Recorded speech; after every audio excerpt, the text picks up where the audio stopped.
New questions about the latest revelations surrounding Justice Clarence Thomas. Here's from today's New York Times report, a look at his tenure at the Gerardo Algar Association based on more than 24 interviews and a review of public filings and internal documents shows that Justice Thomas has received benefits, many of them previously unreported, from a broader cohort of wealthy and powerful friends. Association is a nonprofit organization that has given out college scholarships in 1984 and looked to spread the message of the benefits of America's free enterprise system. Mick, I think you just have a few problems with this article.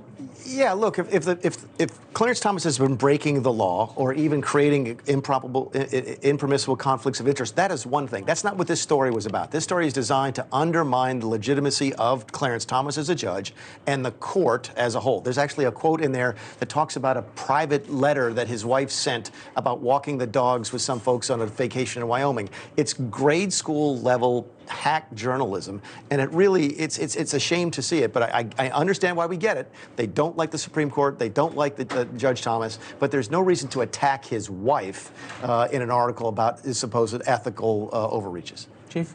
Well, Clarence Thomas and Jenny, they've done enough to undermine their own credibility. This story aside, could be poor journalism. Yeah. I'll grant you that. But when you look at how they've conducted themselves, Clarence Thomas not recusing himself with matters that definitively go directly to his wife, I think that causes the common person like me to look and say, you know, what the hell is going on? So from that standpoint... Did you feel the same about Nancy Pelosi's husband? Oh, absolutely. Okay, that's absolutely. Fair. Right. And that's the thing. We've got to stop being cheerleaders. We've got to start being referees. Listen, that guy. Start calling balls and strikes. Okay. Now you're cooking with gas. Chris, this is where I have a little bit of an issue. And I understand your point about poor journalism, and it may be permissible under the rules. But if Supreme Court justices are supposed to be held to a higher standard because of a lifetime appointment in this idea, Chris, at some point, how many trips on private jets of billionaires that you became friends with after you became a Supreme Court justice can you take?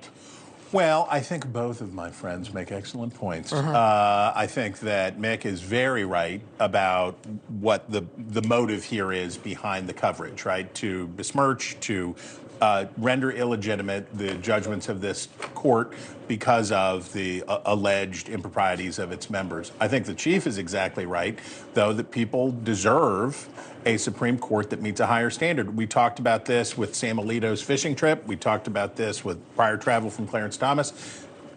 If you're on the Supreme Court, you know that there's some things you can't do. You just can't do it, even if it's permissible. What I don't like about this, though, is the besmirching of the Horatio Alger Society.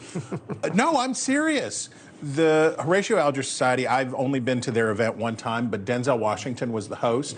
It was I believe that was the night they had a bald eagle. I'm not kidding you. Fly around DAR Constitution Hall inside. Wow. Denzel Washington was awesome. The eagle was awesome. And the message was awesome, which is that in the United States of America, a person can work hard, they can do the right things, they can be thrifty and industrious, they can do all of that stuff, and they can make it to the top. And that's a good message. Trying to tear this group down because you don't like it, and you don't like Clarence Thomas. Yeah, it seems like a bad idea. More just they like had Clarence an eagle Thomas. Inside. I'm telling you, inside. If you ever want to impress Chris Steyerwalt, bring an eagle. Birds of prey indoors. Thanks for watching. Go to newsnationnow.com to find NewsNation on your television provider.